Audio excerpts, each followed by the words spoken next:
सर्वज्ञ श्री चक्रधर स्वामी की जय। गुराख्याचा ताप स्वीकार ही लीळा आपण श्रवण करणार आहोत। एका गावी सर्वज्ञांचे वास्तव्य होते।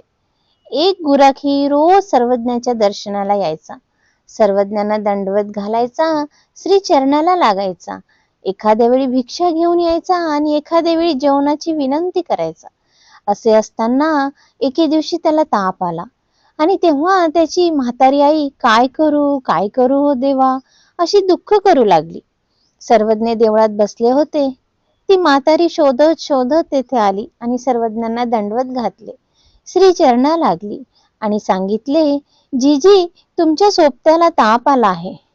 आजची गुरे रानात मोकळी गेली आहे आणि मागच्या महिन्याची मजुरी सुद्धा मिळाली नाही आणि पुढचा महिनाही आज भरला आणि उद्या मालक दुसरा गुराखी उभा करील असा आमच्या तोंडाचा घास जाईल। मी लेकरवाळी बाई, आता मी कसे दिवस काढू। तेथे सर्वज्ञ तेथे गेले आणि त्याची चादर पांघरून त्याच्या बरोबर झोपले। एवढ्याने त्याचा ताप गेला आणि तो ताप सर्वज्ञांनी घेतला। त्या गुराख्याने उठून आंघोळ केली, जेवण केले, गुराच्या पाठीमागे गेला आणि सर्वज्ञांना 3 दिवसपर्यंत तो ताप राहिला। त्याचे पथ्य पाणी घेतले, पथ्यात त्याचा घाटा घेतला, मग ताप गेला। तिसऱ्या दिवशी निघू लागले तेव्हा ती म्हातारी सर्वज्ञांना निघूच देईना। नंतर सर्वज्ञ तेथून भांडण करून निघाले। यानंतरची आपण लीळा श्रवण करणार आहोत। बांगडीशी खेळत करीत विकार प्रगट। सर्वज्ञांच्या कमरेला एक वस्त्र होते आणि श्री मुकुटावर एक वस्त्र होते। ते एका घरी भिक्षेला गेले। त्या घरची बाई नुकती स्नान करून ओसरीत बसली होती।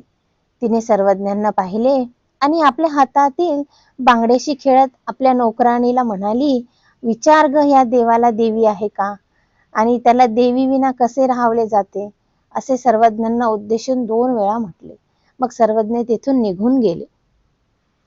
यानंतरची लीळा आपण श्रवण करणार आहोत। वधूवर उभय पक्षी वऱ्हाडिक। सर्वज्ञ रस्त्याने जात होते तेव्हा एका गावचे वऱ्हाडी लोक लग्नाचा मुहूर्त वेळ होईपर्यंत शेवंतीला बसलेले होते आणि सर्वज्ञ त्यांच्यात जाऊन बसले।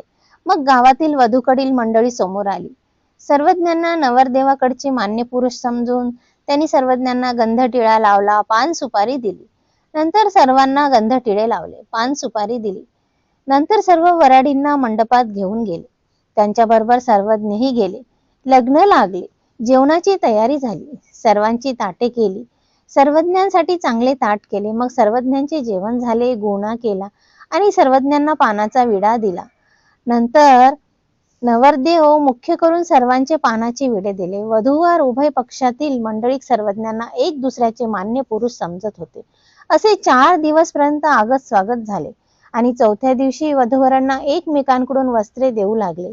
तेव्हा वधूकडील मंडळींनी सांगितले की हे कपडे तुमच्या सर्वज्ञांसाठी आहे आणि वर पक्षातील मंडळींनी म्हटले, आमचे कोण सर्वज्ञ, आमचे मुख्य तर अमके तमके, तर मग हे सर्वज्ञ कोणाचे, नाही हे आमचे नाहीत ते तुमचे।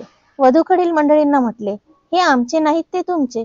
यावर सर्वज्ञांनी सांगितले, आम्ही तुमचेही नाही आणि यांचेही नाही, आम्ही ज्यांचे आहोत त्यांचेच आहोत, असे म्हणून निघू लागले। मग त्या सर्वांनी सर्वज्ञांना थांबविले, कपडे दिले। नंतर सर्वज्ञ आपली वस्त्रे घेऊन निघाले आणि त्यांची वस्त्रे नेली नाहीत। यानंतरची आपण लीळा श्रवण करूया। सिद्ध रे सिद्ध उच्च। एकाच्या घरी वऱ्हाड आले होते आणि सर्वज्ञ त्या ठिकाणी गेले आणि म्हटले, सिद्ध रे सिद्ध, परंतु सिद्धी देणाऱ्याकडे कोणी पाहतही नाही असे ते म्हणायचे। आणि ते नव्हे आम्ही बघत आहोत, तेव्हा सर्वज्ञ म्हणायचे, तर या असे देखील म्हणत नाहीत। पुन्हा सर्वज्ञांनी म्हटले, सिद्ध रे सिद्ध, परंतु सिद्ध देणाऱ्याकडे कोणी पाहतही नाहीत। ते म्हणायचे, ते नव्हे आम्ही पाहत आहोत। तेव्हा सर्वज्ञांनी म्हटले, तर या असे का म्हणत नाही। पुन्हा सर्वज्ञांनी म्हटले, सिद्ध रे सिद्ध, परंतु सिद्धी देणाऱ्याकडे कोणी पाहतही नाही। तेव्हा वधूचे वडील आत होते आणि ते बाहेर आले आणि त्यांना सर्वज्ञांचा शब्द ऐकला आणि ते म्हणाले, ते नव्हे जी, मी सर्वज्ञांना बघत आहे आणि समोर येऊन दंडवते घालले, श्री चरणा लागले व म्हटले, यावे जी, यावे यावे, आणि सर्वज्ञांसाठी आसन रचले। सर्वज्ञ आसनावर विराजमान झाले। नंतर सर्वज्ञांना जेवू घातले। सर्वज्ञांनी गुणा केला, पानाचा विडा घेतला आणि मग नंतर तेथून निघाले. यानंतरची आपण लीळा श्रवण करूया. झाडी प्रदेशात रामदर्णयाची भेट. सर्वज्ञांचा मुक्काम एका झाडाखाली होता आणि गावात भिक्षेसाठी गेले आणि मग जेवण झाले. तोपर्यंत दिवे लावण्याची वेळ झाली होती. काही उजेड, काही अंधार होता आणि रात्री मुक्काम ज्या झाडाखाली होता त्या झाडाकडे सर्वज्ञ जात होते. अचलपूर्णाच्या रामदर्ण राजाने झाडी प्रदेशातून देवगिरी येथील राजाच्या मदतीला जात असताना आपल्या सैन्यासह त्याच झाडाखाली पडाव टाकला होता. जिकडे तिकडे तंबूच तंबू घातले होते. सर्वज्ञ त्या तंबूच्या दोरखंडावर पाय देत देत झाडाखाली गेले. तेव्हा एकाने म्हटले, अरे बाहेर कोण आहे, कोण आहे? तेव्हा सर्वज्ञ गप्पच होते. एक जण धावत राजापुढे सांगायला गेला, कोणीतरी एक अनोळखी आला आहे आणि आम्ही त्याच्याशी बोलत असतानाही तो बोलत नाही. मग तेथे रामदर्ण राजा आला आणि त्यांनी सर्वज्ञांना पाहिले, दंडवत घातले, श्रीचरणा लागला. सर्वज्ञांना विनंती केली, जी माझ्या तंबूत यावे जी. सर्वज्ञांनी विनंती स्वीकारली व त्याच्या शाही तंबूत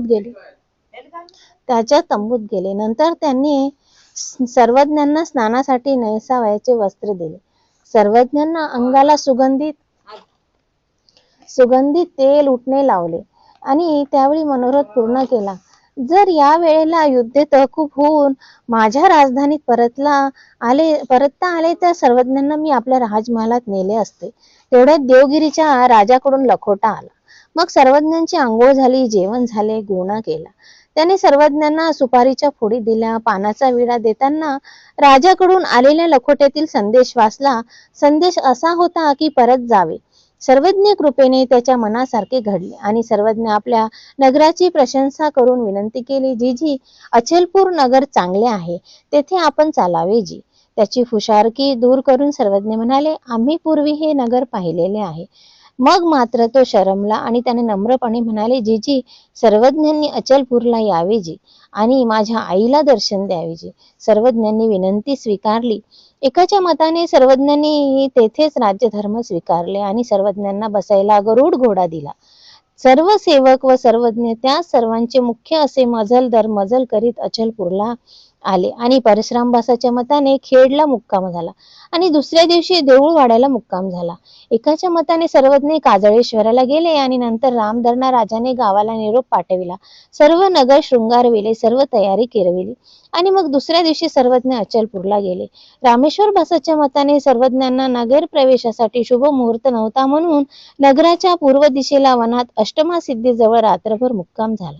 रामदर्ण राजाने नगरात निरोप पाठवून राजधानी सजविली. सर्वज्ञांच्या स्वागतासाठी जय्यत तयारी करविली. दुसऱ्या दिवशी सर्वज्ञांना पालखीत विराजमान केले. पालखी निघाली. राजा स्वतः घोड्यावर बसून एखाद्या अंगरक्षक शिपायाप्रमाणे पालखीसमोर सेवक वृत्तीने चालू लागला. वाटेत प्रजाजनांकडून राजाला त्या भेट वस्तू त्या सर्व सर्वज्ञांना अर्पण करावयास लावी. सर्वज्ञ भेट वस्तू स्वीकारल्यानंतर प्रत्येकास प्रसाद देत.